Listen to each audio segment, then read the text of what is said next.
My name's Dave DeBow, founder of MoneyPartnerFormula.com, and this show is built for everyday real estate investors who are actively doing deals and looking to scale using other people's money. So if you're an active real estate investor and you want to get featured on this show to talk about your own real estate and capital raising experiences, then just go to daveinterviewsyou.com. Now let's get rolling with this episode, and remember to subscribe for daily interview content. So I know if you're watching this, you probably think that you're juggling a lot of different things and wearing a lot of different hats. Well, today's guest, Alex Kingman, can probably take a run for you for your money. She is not only a very, very successful real estate entrepreneur, she's into multifamily, she's also into doing flips, and she also has a very young family that she's a very active mother too.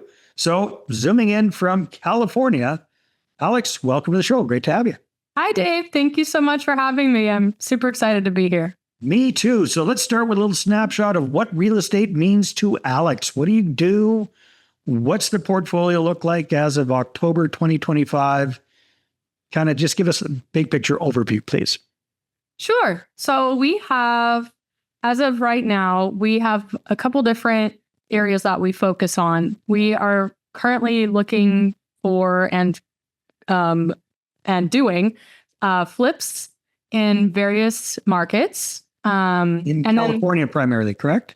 Yeah, we've got flips going on actually in California. That's where our headquarters are. That's where we're local to. So it's a good market to do those in, and that allows us to bring in higher profits faster to be able to put into cash flowing real estate. So we do flips, and then we also do cash flowing rentals and multifamily properties out of state, not in California, mainly in the Midwest and the Southeast. Mm-hmm. And those properties are in states that are landlord, investor, and tenant friendly. So that's how so not California. Right. Not California. Beautiful state, not landlord friendly though. Right. So you guys, just to give you a little peek behind the curtains here, when we have guests come on, we have them fill out a little questionnaire, and I was really piqued with Alex's answer to what do you think we should talk about on today's episode? And one of her topics has really got my curiosity. What 99% of GPs, general partners, miss when they are raising capital.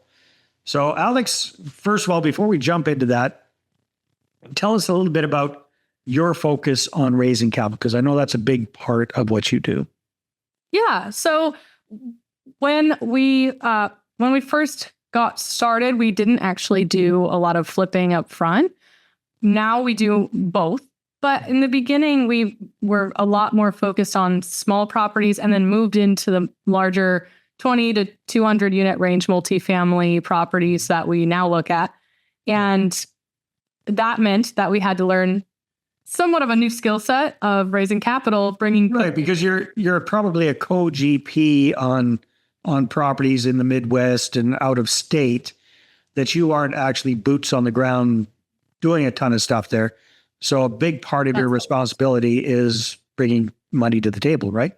Right. So a lot of deals, as many of your listeners probably know, a lot of deals, one of the ways that's easier to get into this type of a property and get into doing multifamily deals like this is to bring your skills and capital with you. So in our case, for KGI Capital, my husband is actually a general contractor here in California. Helps with the flips, doesn't it? That is exactly it. That's exactly right. So that helps us a lot. That's one of our strengths. So we came to, when we were first getting started, we came to other operators and GPs who had a lot more experience than we did and said, hey, we can help with the flips and the renovation portion of these deals. We focus on distressed properties on the smaller level. We can just bring that experience to these deals and knock them out. And so that's how we kind of got involved, but we also brought capital. Right. So that's a great way to get started and get into the multifamily space when you're just starting out. Bring your experience in something and bring other people's money. Well, so it sounds to me like one of the strengths you bring to the table and correct me if I'm wrong, but it seems like you're kind of a people person and you're good at chatting with people and raising capital, I guess. So what is this? What have you kind of discovered that most of the rest of us are missing when we're looking to raise capital? How are 99% of the GPs not doing it right? Right. So this is something that I see it all the time. And one of the reasons for that is before I went into multifamily real estate or just any real estate investing, I actually was a top salesperson selling travel trailers, Airstreams specifically. Nice. One of the top in the country, top 10 actually. Congratulations. So that's a hell of a product too. I mean, it is. It was really fun. It was really cool. And I got to meet a lot of really cool people. But having that background and my love for people in general and being able to talk to people and getting, paid to talk to people all day and people just buy things. That's kind of nice. Yeah. I was like, I can't believe I'm getting paid for this. This is so fun. So having that experience and then bringing that to capital raising was really invaluable. So a lot of people get into capital raising, but they don't have that background or those skills in sales. Even though you're not necessarily selling a deal to people, you are always selling yourself. Yeah, you kind of are, actually. You kind of are. Yeah. Even if you're not, you are. Yeah. So there are a few things that I've noticed over the years that are, to me, very simple, but because of my background that I am here to share with you and your listeners. So I'd say the first one is if you are a new GP or capital raiser, your first investors are mainly there because they know you and they trust you, probably family, friends, and colleagues that you already have a previous relationship with. Right. They're investing in you, not necessarily the deal. It still has to be a good deal, but they're investing in you. And so you're more selling yourself in that situation and how well you're going to perform and do than just the deal. And I think that brings up a question in my mind then, Alex, and I agree with you 100%. But if they're a new co-GP in a deal and they don't have a ton of experience in multifamily, how do they sell themselves to their friends and their family and have any credibility whatsoever if this is really legitimately new to them? Yeah, that's a good question. So I've been there. Yeah.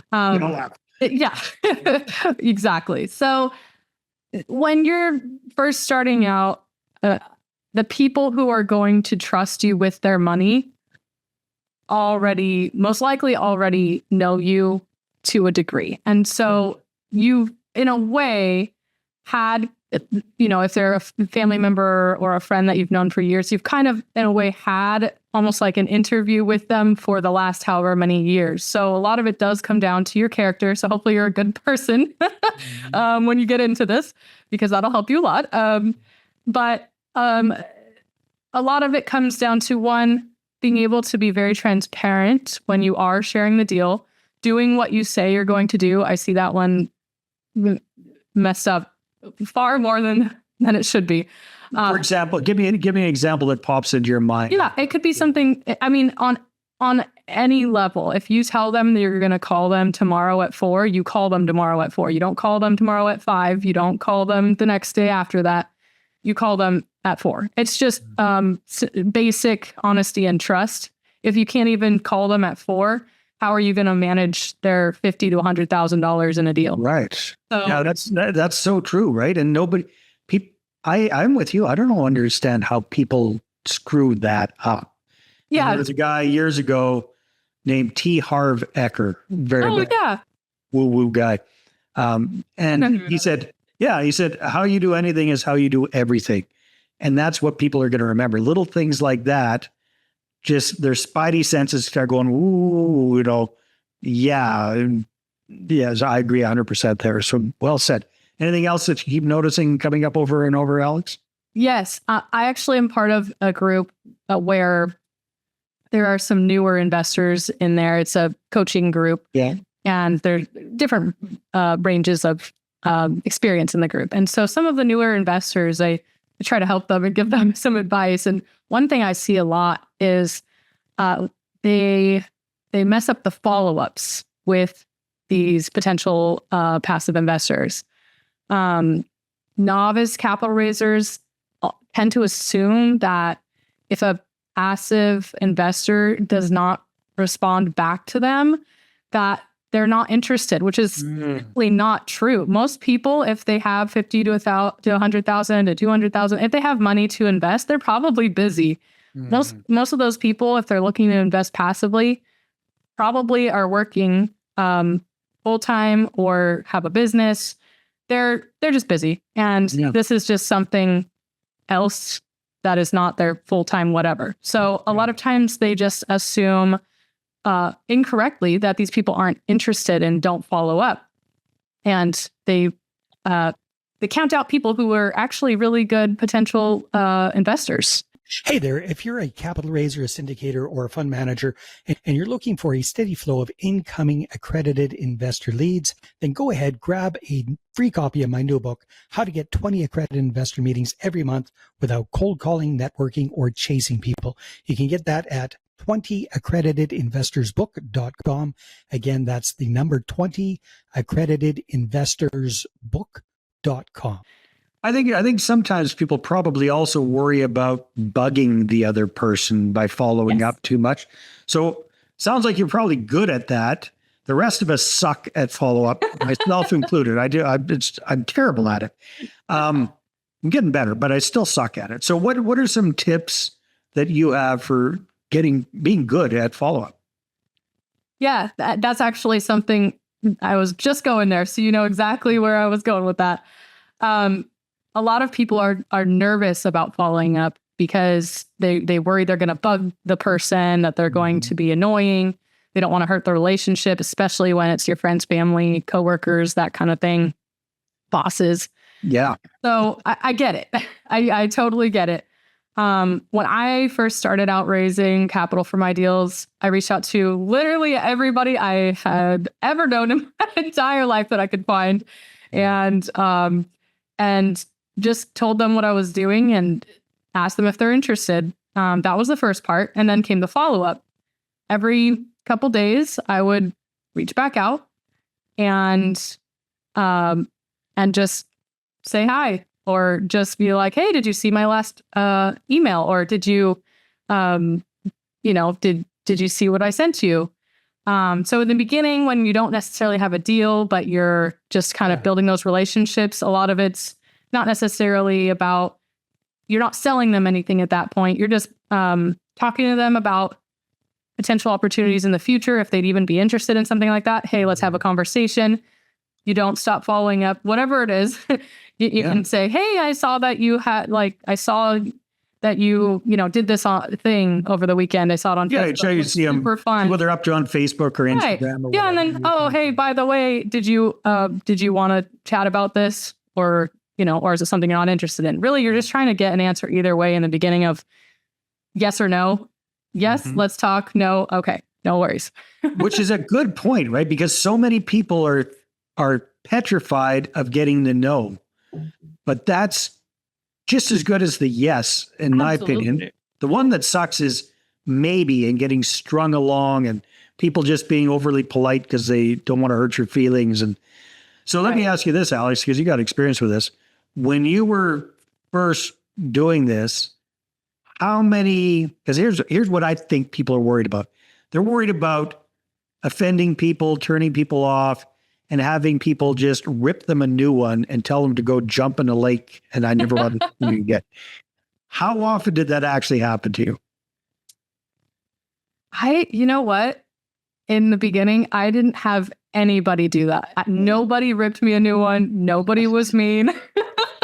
There were definitely some people who tried to kind of avoid it, but it was something where it was like, hey, if you don't want to, here's what I would do if it was, weeks of nothing, right? Because I would follow up.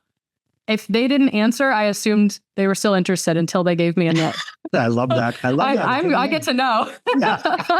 So, and I wasn't being annoying. I wasn't texting them every day. It was just here and there. You just reach out pleasantly. Yeah. Hey, how's it going? Did you see my last message? Da, da, da. And if they're still not responding, I would use the line and tactic from Never Split the Difference by Chris Voss. He has a line that I stole from him that is, hey, have you given up on this, whatever it is? So I'd be like, hey, have you given up on chatting about investing in real estate together? Or have you given up on this deal? Whatever the thing was that I was trying to. But I like the first thing that you said. Have you given up on having any interest whatsoever in real estate, basically? It's got to. Right. Yeah. Exactly. And then they have to say, have you given up on talking with me about a real estate deal? Right. Exactly. Yeah, that's what I want. Yes or no? Yeah. If not, okay, great. I'm not going to, waste my time or yours anymore. Right. Yeah. And then I move on. But that's how I've gone about it. And especially with the lead follow-up, to get a little bit more into some of the nuts and bolts, everything. At first, I didn't really have any systems, of course, because I was brand new to just all of it. But having the CRM in the back end, that's where you have your whole list. You have it in there. I had a free CRM at the beginning and then moved over to HubSpot, which was like $50 a month or something. And then putting notes in every time you reach out to them. So you know exactly which follow-up you're on, you know where they are in your process, and you can automate a lot of the process other than calling them, really. You can automate texts, you can automate emails, you can do all of that.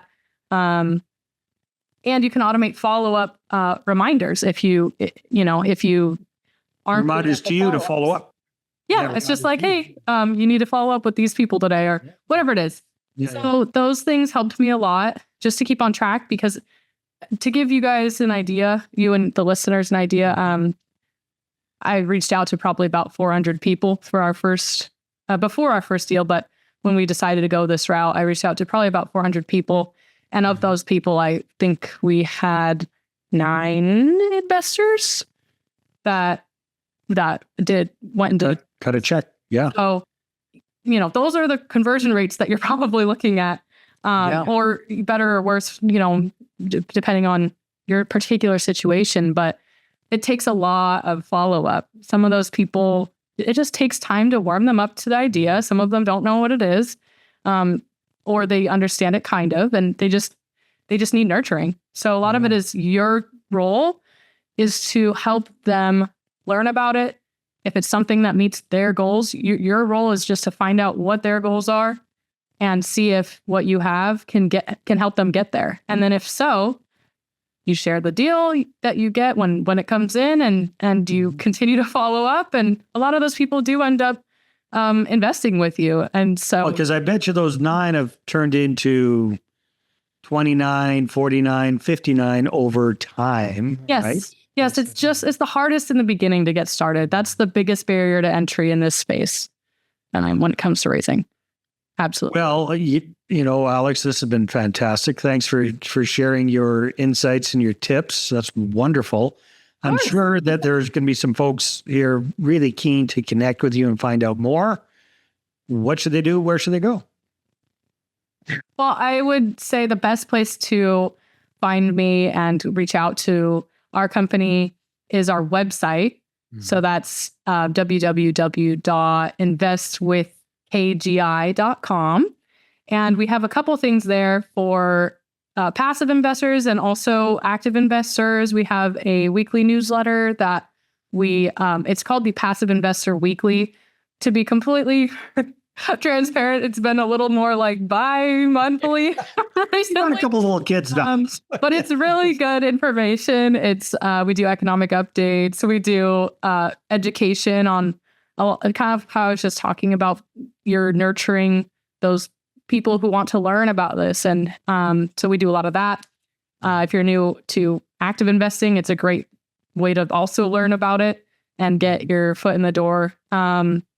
And then we also have a sponsor due diligence checklist. So those are both free things that you can just like download or sign up, and they're great resources. So feel free to reach out to us there, and we can set up a call from there if you'd like as well. That sounds great. Alex, thanks so much for being on the show. It's been a lot of fun. Yeah, thank you, Dave. I appreciate it. All right, everybody. I hope you enjoyed this one, and we will see you on the next episode. Take care. Hey there, I really hope you enjoyed that episode. And as always, if you want to listen to more daily interview content, make sure you subscribe. And if you're an active real estate investor and you're doing deals and you'd like to get featured on this show, then just head over to daveinterviewsyou.com.